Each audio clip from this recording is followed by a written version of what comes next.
Hi Gemini, welcome to your 2017 horoscope for the year. So for this year, Jupiter sprinkles stardust over your relationships. Plus there's the added spice of Lilith dramatically blowing away the cobwebs in your bedchamber. Things had been feeling quite bleak as far as romance goes, with Saturn running his stern stare of disapproval over any potential mate. In 2012, you do get a much longer leash and permission to be more lighthearted. With this extra freedom comes the potential for that long-term love commitment, but it still might take a while for it to become going steady. You still need discernment when it comes to handling that wayward Lilith libido, and you are pretty ambitious and lusty this year as well. And some of the eclipses do make the work-home balance quite challenging. You will want to add more strings to your bow by learning new skills. This might involve travelling to seminars from which you could make quality, lasting friendships. This will help reseed your address book after Saturn's harsh pruning in 2016. The eclipses bring a renewed passion for local learning and connecting with your neighbourhood again. You realise that the most beautiful sacred settings are a short bus ride away, and there's no need to travel overseas to find romance and meaningful spiritual connections. Not always, anyway. Your new friends might be the types to socialise in unusual locations and go for more outdoorsy settings, especially with Lilith attracting more pagan shaman types into your life. There is also that important career-related eclipse too, which should boost your status in the world. This will also attract new creative or business collaborations and yet more contacts for your revamped address book list. So that was a kind of summary of the year. The next is a look at Jupiter and Saturn and where they are in your chart, because these are very slow moving relatively to the other planets, the personal planets in your chart. So they have an influence for really the whole of the year.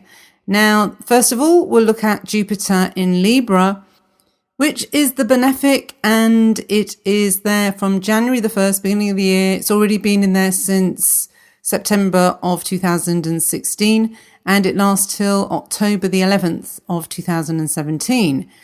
Now here, Jupiter continues to blossom beautifully in your house of pleasure and creativity. This has to be one of the most joyous years you can have, since the creative self is pushed into manifestation. You are unable to hold yourself back from expressing your feelings and unique ideas. Creatives will find this time extremely productive and fun, so that it won't feel like you're working at all. Another reason for the outpouring of beautiful images or evocative poetry could be the fact that you have fallen head over heels in love. Yep, this is the zone of love affairs after all, and Jupiter is the solar system's most successful nymph chaser. You could find yourself the object of someone's desire and be keenly pursued. Though this transit alone can't really work miracles, it can certainly improve your chances of attracting a permanent mate. On its own, however, Jupiter in this playhouse might help generate a fling and a great deal of romantic yearning. Taking things too seriously will not be easy this year anyhow. So now let's look at Saturn. He is in Sagittarius and he will be there from January the 1st to December the 20th, so pretty much all of the year. And this has been a major transition house for you, where Saturn ascends out of the inner zone of your chart and over the horizon. You have been working on your foundations and deep self for the last 14 years, and now it's time to test how well you fare when confronted with the needs of others. If you have built a strong sense of self, then this debut is strengthening and you will be confident enough to keep centered, even if your close relationships challenge you. If those partners are vampiric and depend upon feeding off your energy, then your reluctance to be a doormat could mean that the partnership ends. You will find out who your parasites are in 2017. If you are the host and then put up boundaries, it will cause a great panic from the feeders. So you could see turbulence around you, but you should feel calmer within. This can be a time when immense weeding of your contact book happens, but you will find new rocks of support too by the end of this transit. Have patience. Eventually you will find your allies for the next 14 years. As you take on more responsibility in your life, you will become a parent to more projects. You might even become a literal parent. Therefore, naturally, you will have less energy to give to any adult children around you. Time management is essential, as your own capabilities will be tested. The above scenarios can work the other way too. Give projects and people your best and you will get the best. If you find people do desert you, it is simply showing that you are not in the same league as them yet. In 2017, Saturn's law of karma comes into play. Where you have wisely invested will start to pay off. If not, more effort is needed. Saturn rewards hard work. A marriage breakup is the traditional interpretation for Saturn in this section of your chart, but only if your relationship had been left to rot anyhow. At least Saturn here can reconstitute any stinking residue to fertilize the romantic soil for new growth. The 7th house is one of the foundational houses in your chart, so this is one of the most important Saturn transits. Commitments made in partnerships over this period, whether to fix or finish them, will impact all other areas of your life. So now a more detailed look at the planetary action from January to March. So Mars in Pisces from the beginning of the month to beginning of January, till the 28th. Your ambition to achieve is aroused, but at the same time, you need to avoid igniting conflict around you with this fiery energy. Mars here is a great stimulant, but it's also hard to regulate. You can have your eyes so focused ahead on the goal that you fail to see your peers reacting beside you. In your mad dash for the trophy, you risk offending those who you inadvertently trample over.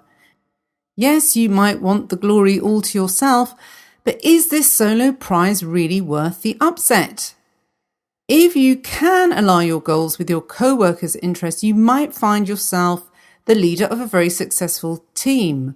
Okay, you might have to share the booty in the end, but your leadership skills will not go unnoticed. Non-threatening behavior now will help you sail up the career ladder later. Then you have Lilith in Scorpio from January the 1st to February the 11th. Lilith, through your service zone, continues to make demands that you make sacrifices in order to move on. The forfeit might be a good wage, the camaraderie at work, or even the affair with the boss. Lilith does not mind being of service if she has found her niche, however. If the work environment is really draining, you have to figure out if the wage at the end of the week is really worth it. After February the 12th, Lilith through the marriage house will bring exciting opportunities to explore and enrich the sex life of a relationship if it's become rather humdrum. It can feel like a second honeymoon, so make the most of this magical time. The change of scene will add yet more sparkle to a resurrected libido. Then in February, on February the 11th, you get the lunar eclipse in Leo. This is a period where you will learn more from the School of Hard Knocks than you will from any lofty university library. Yes, it is a time for study and becoming a pupil again. but you will learn close to home, and the wisdom you will pick up will be very down to earth. Disillusionment with higher education could be felt as you feel trapped by the confines of the curriculum. You feel at odds with the teachers, who all seem to have an agenda and do not appreciate any real thought. Instead, you feel more of an emotional pull from teachers who are your close friends, those who feel like siblings to you. So I hope you enjoyed that forecast. It's just a taster really. If you want the full year ahead with the rest of the eclipses and their effects on your sign for the whole year, and also Mars and Lilith transits, do come to darkstartastrology.com, where you can purchase the whole year ahead for the bargain price of $3.95, and that will be a downloadable PDF file. Also, on Dark Star Astrology, every month there are the monthly horoscopes, which are free, and also the new moon and the full moon. Also, loads of information on your star sign decan as well, the three of them. And yeah, that's it really. So have a wonderful year ahead, and bye-bye.